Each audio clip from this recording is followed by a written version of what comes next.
आज हम लोग पढ़ने वाले हैं क्लास 10th का चैप्टर नंबर 1 बायोलॉजी, जिसका नाम है जैव प्रक्रम लाइफ प्रोसेस। और आज हम लोग इसको क्लियर करेंगे इजीली तरीके से कि कैसे कैसे इसमें क्वेश्चन आता है और क्या क्या पढ़ना पड़ता है। सबसे पहले बात करते हैं जैव प्रक्रम की। तो जैव प्रक्रम जो है एक प्रक्रिया है जिसके द्वारा जीवों का अनुरक्षण होता है। तो इसको पहले परिभाषा को लिख देते हैं हम कि इसका परिभाषा होगा क्या। यदि कोई पूछ दे कि जैव प्रक्रम किसे कहते हैं, तो वे क्रियाएं जिनके द्वारा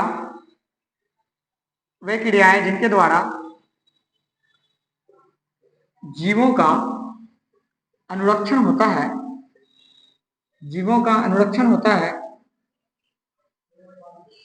उसे जैव प्रक्रम कहते हैं। बताइए, इसमें अब है अनुरक्षण। अनुरक्षण का अर्थ होता क्या? ये जो अनुरक्षण है, ये मेन अनुरक्षण का अर्थ होता क्या? अनुरक्षण का अर्थ होता है बचाव। अनुरक्षण का अर्थ होता है बचाव, यानी जैव प्रक्रम वो क्रिया है जिनके द्वारा जीवों का बचाव होता है, उसको हम लोग जैव प्रक्रम कहते हैं। जैव प्रक्रम में मेनली अगर देखा जाए तो इसके अंतर्गत 4 क्रियाएं आती है। वो 4 क्रियाएं आपका सबसे पहला, जिसको हम लोग पोषण कहते हैं, ये पोषण न्यूट्रिशन कहलाता है। उसके बाद दूसरा जो है उसको हम लोग श्वसन के नाम से जानते हैं, जिसको हम लोग रेस्पिरेशन कहेंगे। और हमारे पास तीसरा जो आता है प्रोसेस, तीसरा हो जाएगा परिवहन, जिसको हम लोग ट्रांसपाइरेशन कहते हैं, ट्रांसपोर्टेशन कहते हैं, ट्रांसपोर्टेशन। इसके अतिरिक्त आपके पास एक और प्रोसेस आता है जैव प्रक्रम में, जिसको हम लोग उत्सर्जन के नाम से जानते हैं, जिसको उत्सर्जन कहते हैं, यानी एक्सक्रेशन। अब जीवों में इन सभी क्रियाओं का होना आवश्यक है। क्या जरूरी है? अगर न हो तो क्या हो? सबसे पहले बात करते हैं हम लोग कि पोषण होता क्या है। पोषण अगर देखा जाए तो पोषण वह प्रक्रिया है जिसके द्वारा जीव खाद्य पदार्थों को ग्रहण करता है, यानी खाने वाली चीजों को ग्रहण करता है। फिर बात करते हैं अगर श्वसन में, तो श्वसन वो सामान्यतः इसको हम लोग बोलते हैं सांस लेना और छोड़ना, श्वसन कहलाता है। फिर परिवहन में क्या होता है कि हम लोग उपयोगी पदार्थों को शरीर के अंदर और अनुपयोगी पदार्थों को शरीर से बाहर करते हैं। अंदर और बाहर करने के दौरान एक जगह से दूसरी जगह पदार्थों का स्थानांतरण होता है, परिवहन होता है, उसको हम लोग परिवहन के नाम से जानते हैं। अर्थात O2 का परिवहन होना, CO2 का परिवहन होना, ये सारी चीज इसमें हम लोग पढ़ेंगे। और उत्सर्जन की बात करें तो उत्सर्जन में क्या होता है कि हमारे शरीर से अपशिष्ट पदार्थ के रूप में बाहर निकलने की क्रिया जो होता है वो उत्सर्जन कहलाता है। अब वो कौन है? तो जैसे मल हो जाएगा, पसीना हो जाएगा, और इसके अतिरिक्त अगर देखा जाए तो साथ में जो अमोनिया हो गया, यूरिया हो गया, ये सारा चीज उत्सर्जन के रूप में बाहर आती है। लेकिन सबसे पहले जो जैव प्रक्रम में क्लियर करेंगे हम लोग वो पोषण को, फिर पढ़ते हैं कि पोषण होता क्या है। आइए पहले पोषण को समझते हैं कि पोषण क्या है, पोषण है क्या, न्यूट्रिशन क्या है, पोषण क्या है, पोषण है क्या। पहला क्वेश्चन यही, पोषण है क्या। पोषण वह प्रक्रिया है जिसके द्वारा जीव पोषण वह प्रक्रिया है जिसके द्वारा जीव पोषक तत्वों को ग्रहण करता है। पोषक तत्वों नहीं तो इसको हम लोग बोल सकते हैं कि खाद्य पदार्थों, नहीं तो बोल सकते हैं भोजन को ग्रहण करता है,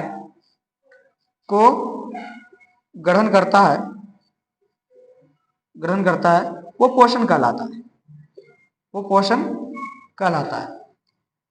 बात आता है कि ये पोषण के द्वारा जीव जो भोजन ग्रहण करता है तो इससे उसे क्या मिलती है। पोषण से जीवों को ऊर्जा की प्राप्ति होती है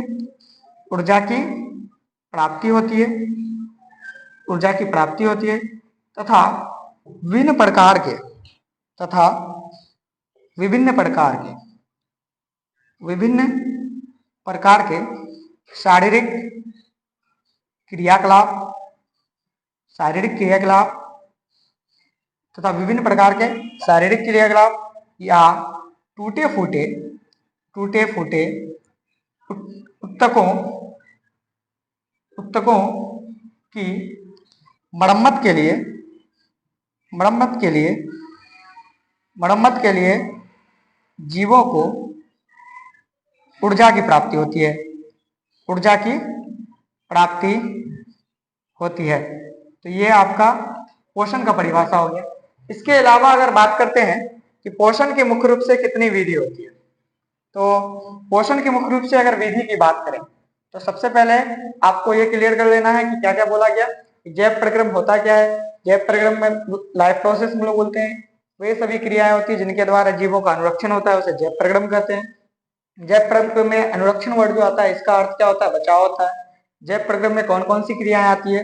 पोषण आते हैं, शोषण आते हैं, परिवहन आते हैं, उत्सर्जन आते हैं। इसके अतिरिक्त अगर बात करें पोषण क्या होता है, तो पोषण वह प्रक्रिया है जिसके द्वारा जीव पोषक तत्वों को ग्रहण करता है तथा वो पोषण कहलाता है। जीव पोषण क्यों ग्रहण करते हैं? तो ऊर्जा की प्राप्ति के लिए ग्रहण करते हैं।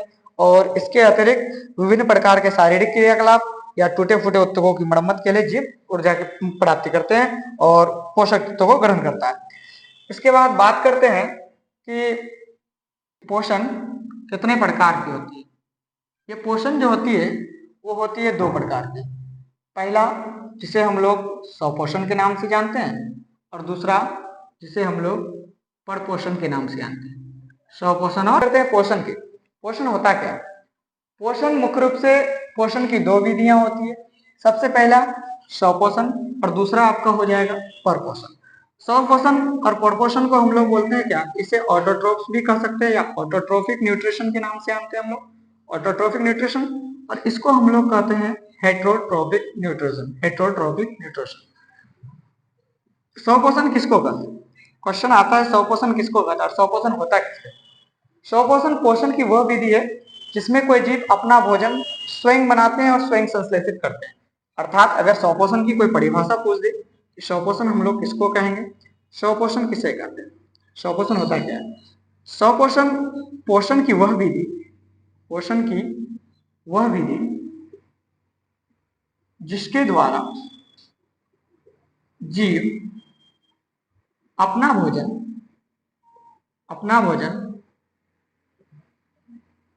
स्वयं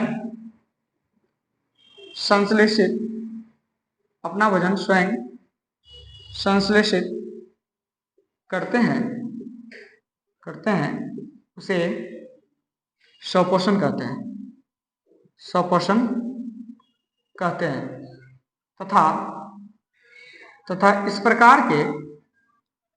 तथा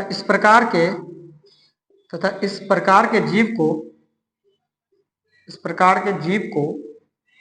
स्वपोषी जीव कहते हैं। सवाल आता है कि स्वपोषी जीव है कौन?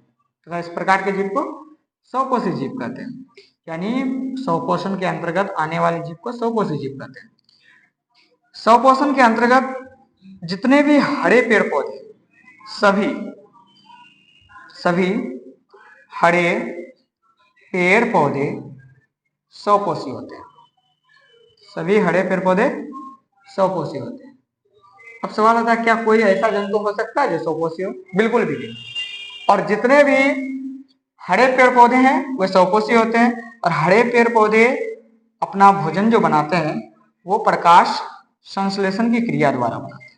प्रकाश संश्लेषण की क्रिया द्वारा पौधे जो है अपना भोजन प्रकाश संश्लेषण की क्रिया द्वारा क्या करते हैं? बनाते हैं। पौधा जो अपना भोजन बनाते हैं वो प्रकाश संश्लेषण की क्रिया द्वारा बनाते हैं। फिर बात करते हैं कि आखिर प्रकाश संश्लेषण होता क्या है। प्रकाश संश्लेषण के बारे में अगर बात करें, अभी स्वपोषण में ही हम लोग आगे चलेंगे।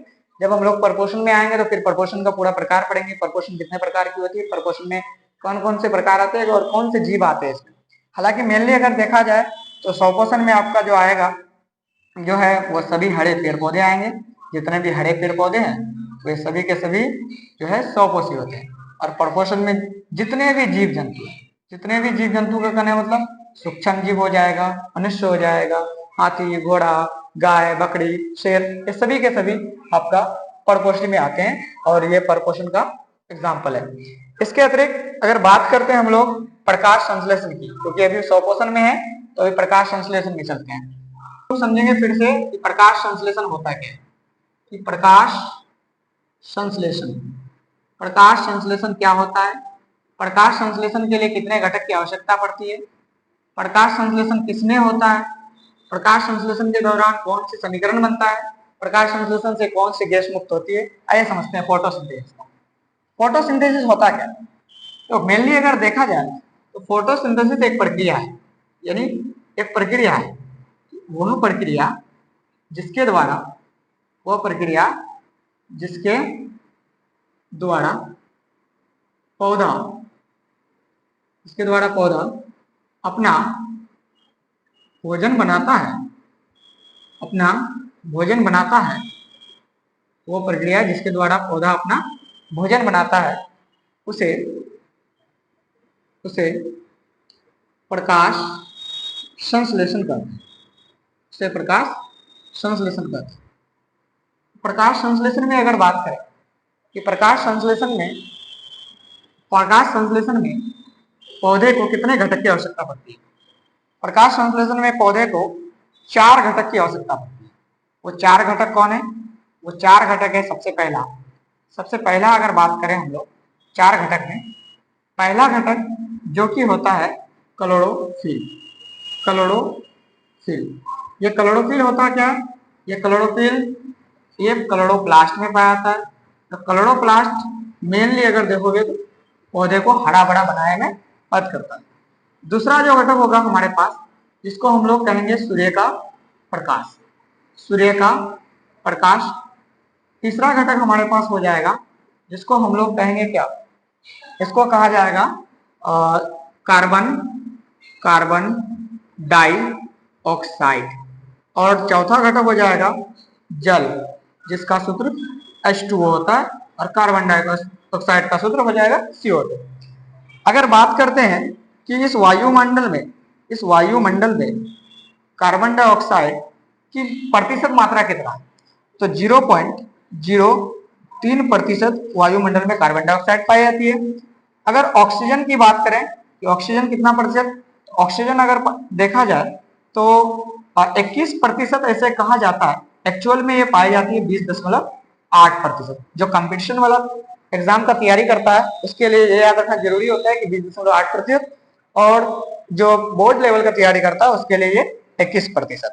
साथ में अगर बात करें कि प्रकाश संश्लेषण का समीकरण को बताइए, तो इसका एक समीकरण होता है प्रकाश संश्लेषण का समीकरण किसका? प्रकाश संश्लेषण का समीकरण 6CO2 प्लस 12H2O।